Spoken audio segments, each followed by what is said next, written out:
It's officially the Halloween season. You're listening to Tu Tia Bruja. I'm Bex Carlos, your designated Tia Bruja. I'm sorry I haven't been creating, but now that it's October, I feel like I'm going to force myself to talk about more stuff because I love this time. And honestly, I've just been having a lot on my mind right now, and I wanted to just put this out into the world in case anybody else has read the book I'm Glad My Mom Died. It's amazing.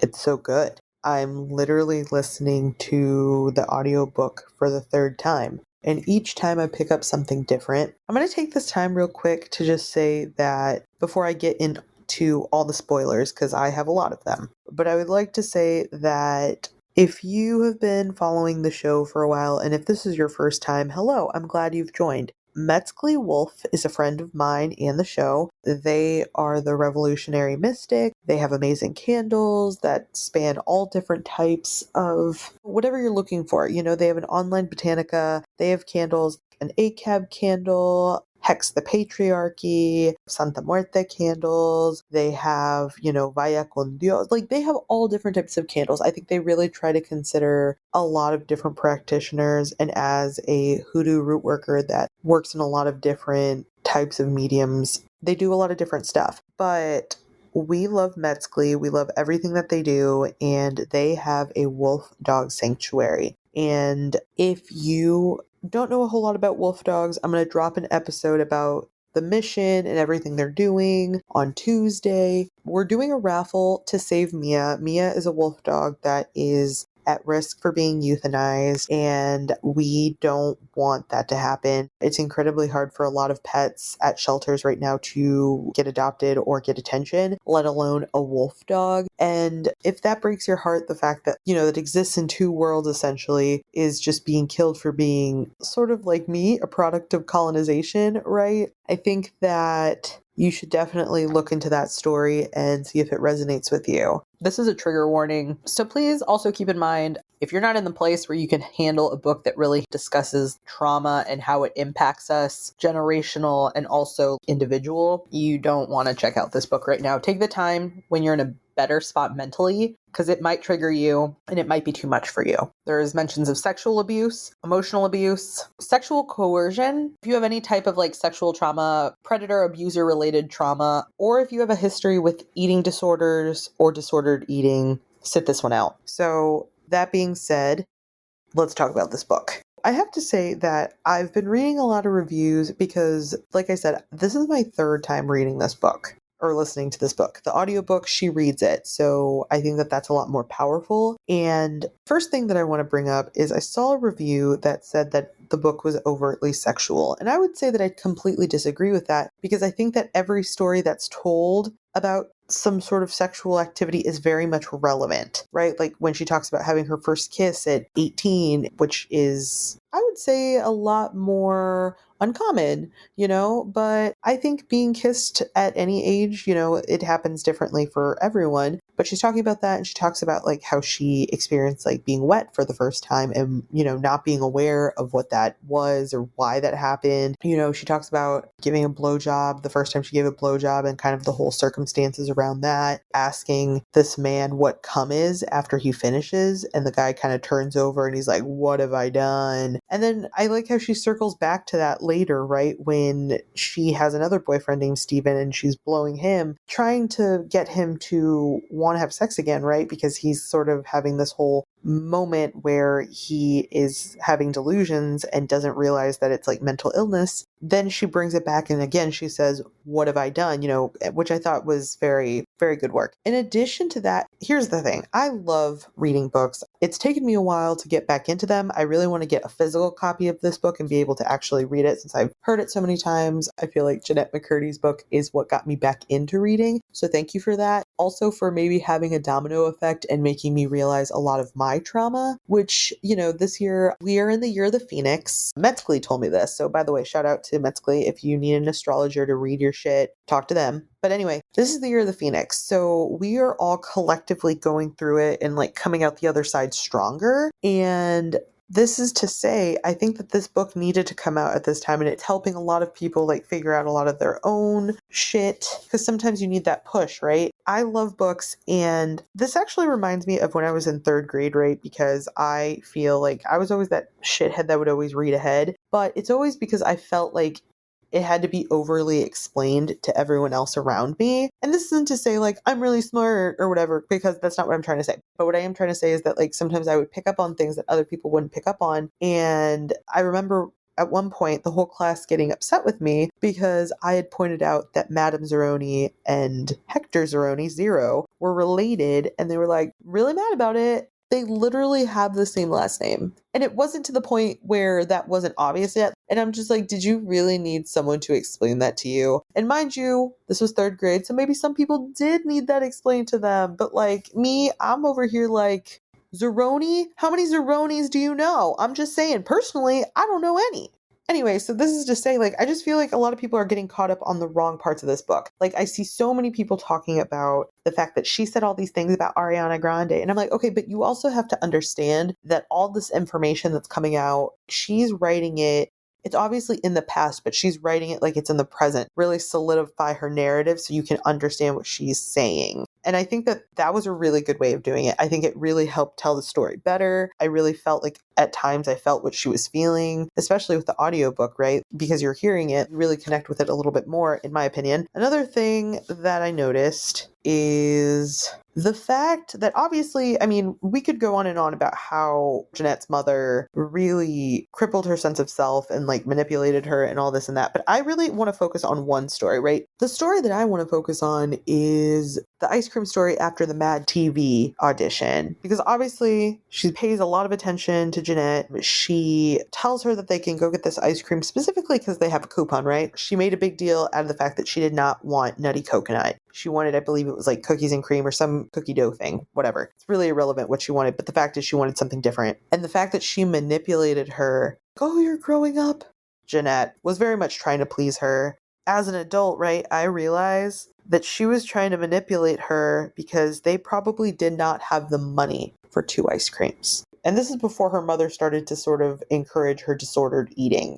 Another thing that comes to mind, I didn't know that she had a musical career. Honestly, the only thing I knew her from was Nickelodeon and being associated with that. I personally only watched episodes of iCarly here and there because I was a little bit older, and iCarly came out in 2007. So I'm thinking about where I was at in that point in my life. In 2007, I was driving. I had just turned 17. I was working at a Bob Evans. I was your breakfast food bruja. I was a little bit more interested at that time in my life, like with driving, making money, and boys. I would catch it here or there. I had younger sisters. It was on sometimes. I didn't know about how the writer's strike impacted the show. This is kind of taking me back to that point in my life because I'm just like, oh, I haven't thought about that in a while. It's interesting that she's talking about her music career days, how she finger quote wrote songs. They were written for her, which I like that she's being honest about. I don't know a whole lot about the music industry, and it seems to me that if she was interacting with her team of people who were going to help her write songs and be her band manager and her voice coach and whatever her team entailed, right? The fact that these people who are helping write the songs are very much noticing the close relationship between mother and daughter, this had to be obvious to everyone around, right? That's probably something that when you work in that sort of industry, people talk about, you know, the children, of course, but they also talk about the parents. And I think that this book really makes the point that abused children really, unfortunately, seem to become the most successful child actors because there's that sense that they don't really have a choice, right? They're being pushed into it. They're having to feed their whole family. They're having to take care of their whole family at such a young age. And I can't even imagine the pressure that she was under all of the time. She has 2 songs, Not That Far Away. It's on YouTube. You can find it. That one mentions her mom, and that song is the one that she references in the book. However, there's another one that I believe is like Generation Love, and that one also references a relationship to mother. So imagine how obvious, how overtly obvious this behavior and how the intensity of this woman was. There's a lot of other things that I realized, right? But it really made me also think a lot about my own trauma, because I worked at a radio station, right? And I feel like this book honestly is a must read for people in the entertainment and media industry, because honestly, I feel like I was used, I was abused. I interned at a news station and a lot was expected of me and a lot of work, for absolutely free. And as someone who went into the workforce post the 2008 crash, so this internship would have been in 2011. We all grew up with the facade that, just to have the opportunity is worthwhile. That was bad enough, right? But then beyond that, my first job, I had a super fucking abusive boss. All the management was really abusive. They paid us peanuts and they just emotionally abused all of us. Later to have like really cool bosses. Mr. Donnie Fandango was probably the coolest boss I ever had. Really dope man. Honestly, I feel like he took me under his wing. He was very encouraging. He was very nurturing. He really tried to help my talent. I'm eternally grateful for that. This show probably wouldn't have gotten here if I wasn't encouraged to like say jokes and have an opinion and have a personality. I knew that I wanted something beyond just talking about music. Like, I think I always knew that, and I love music. I had so many cool opportunities because of that job. I got to do so many cool things. I'm very grateful. But also, a lot of the environment, a lot of the work culture was very pro drinking. And I always feel like companies that really encourage a lot of their staff to drink are always kind of blurring the lines of professional and personal. And I always think that that becomes like a messy slope. Like, it's really hard to navigate that. And also, I just think when it's a boys club mentality, right? Your coworkers say shit to you and it doesn't seem like weird or uncomfortable or whatever to them, but it does to you. Like, I remember one of my married coworkers, when I asked for his phone number because a buddy of mine wanted him to DJ his wedding, saying something to me along the lines of, "Don't send nudes." Like, I was going to fucking send nudes to this married man. Not my style, guy. But honestly, I think the thing that was the most discouraging about that particular job, the sense of competitiveness that I felt with a lot of my coworkers. For a lot of women working there, I don't feel like it was very girls supporting girls. And not excluding myself there, I feel like I did not support a lot of women in that space because it was a lot of white feminism and I didn't have the terminology for it at the time. I didn't understand why it felt unnatural, why I didn't like it. But that was why. And that's a shame. In hindsight, I feel like there was a lot of people talking in a lot of people's ears about what was going on. I worked for a bit, I think like a year after being let go from a phone call, which was funny. I feel like it happened in the best place it could have happened. It happened in the waiting room of my psychiatrist's office at the time because I was going through a really difficult time and I was medicated at that time. I really do believe in divine timing because I really do think you're supposed to be where you're supposed to be when you're supposed to be there. Anyway, this is all to say the reason that this is sort of flooding all back to me now is because there was a part in Jennette's book where she said something that was so relatable, and it was an 18-year-long career ended in a 2-minute phone call. And although I was not fortunate enough to make it to 18 years in radio, I did make it to 11. And before I wrap up, this is a really good one, I think, analysis of trauma, because obviously when you read the book, right, like her grandmother definitely had some narcissistic tendencies, some mental illness. Her mother had narcissistic tendencies, mental illness. Jennette ended up with mental illness. She talks about having OCD. She talks about all these other things, and I think that this is something that I'm really like analyzing and going through right now, because when I first started this show, I was so anti-Catholicism or anything adjacent tied to it. And I still have a lot of trauma associated with religion. And this is relevant because I've recently started to learn about the Cristero War, or La Guerra Cristera. And basically, this was a time throughout Mexico where people would be like, ding dong, ¿eres católico? Are you Catholic? And it was like, sí or no. And if you said the wrong thing to the wrong person, bang, bang, bang, you're dead. Like, they'd murder you or just slaughter you, or, war brings out the worst in people. God knows what else could have happened. Both my grandmothers lived through that. They were little girls. That gets passed through the blood. That's made it so I have a really toxic relationship with Catholicism and Christianity. And mind you, That makes a lot of sense because my mom denies this and I have to find it so I have proof. And I have found it before. We did like a thorough search of the garage. But my childhood Bible, the stories I was getting, that imagery was terrifying. And I realized, right, because here's the thing with generational trauma. Your grandmother on your mom's side specifically, right? So when your grandmother was born, she had all of the eggs that would eventually become your mom and then eventually become you. So that trauma, especially if she's going through a traumatic event, all gets stored in the blood. It all gets stored in the body. And that shit then transfers on to the next offspring and the next offspring. I don't know if you've been seeing that TikTok video about like that spot between your belly button and your pelvic bone and finding the spot in between to kind of rub out. And I tried that last night and I had a flash of different traumatic memories that I hadn't thought about in a long time. And I think that that's also because of the book, right?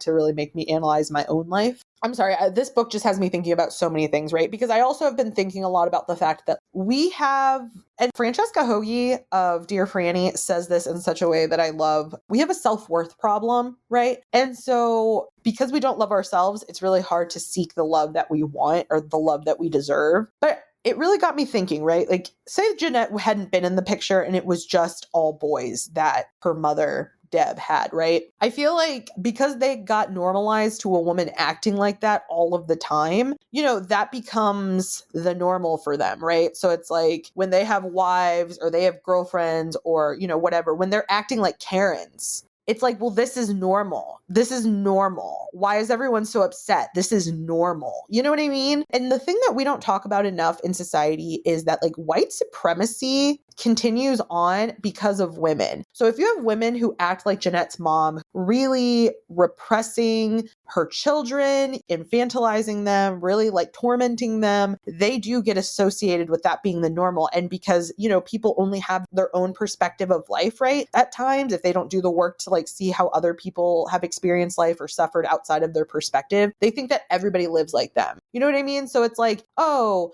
racism, I'm tormented and stuff all the time. It can't be any different from that, right? Like that's how they normalize it. Like everyone has it bad. So this is to say, like, I really do think that if nothing else, this book should really start analyzing how we all think about like a lot of things, you know? Our parents, our close relationships really impact who we are and how we see the world. So that being said, I'm so grateful for Jennette putting this book out. I think anybody who's worked in entertainment should read it. I think anybody who has a fucked up relationship with their mother should read it. I truly think that this is a book that everyone should read, especially because a lot of the things that she talks about, I feel like have been speculated about for years. It really should come as no surprise to anybody that this is finally coming out, especially by a lot of people who did not sign the non-disclosure agreements. It's interesting because as I get older, right, all of my heroes right now are younger than me. I give a lot of fucking props to Jennette McCurdy. I think that that's fucking amazing. Everything that she put into this fucking book. The fact that it's selling like hotcakes. The fact that she excelled at the thing that her mom wanted to keep from her because she wanted her to be an actress. If you haven't read the book, or if you needed a reason to start pushing this book to everyone you know, this is it, babes. Like, tell everyone you know to read this book. Like, and I hope it causes a lot of healing with a lot of people. Shout out to her. Shout out to Alexa Nicholas at Eat Predators. Shout out to Demi Lovato. Shout out to all the people who are questioning and wondering and healing themselves and figuring out that your trauma is a part of you, but it doesn't have to be all of you. You know, figure out a way to let it go or make the hurt less bad. You know, we're all just trying to survive. This was Jennette McCurdy letting us know, like, I did the work. She reached into her fucking shadow and made it her bitch. And for that, I give her applause. I just want you to know you're a badass. All right, everyone. Well, thank you for listening to me talk about books. I think I'm going to do this more in the future, or maybe we'll start a book club. I don't know. We'll figure it out. Thank you to all the listeners for just being with me on this journey. The folks on Patreon, shout out to you. You help fund the show. You help fund a lot of the cool things that happen this month since the raffle for Metzgley is going on as an incentive because we love y'all. If you do the raffle, you will get double tickets. And if you are a patron of mine and Metzgley's, you get triple tickets. So check me out on Instagram, Twitter. I'm at Tutia Bruja. My personal is Bexby Caston. Looking forward to chatting more on Tuesday. Love ya. Take it easy. Bye.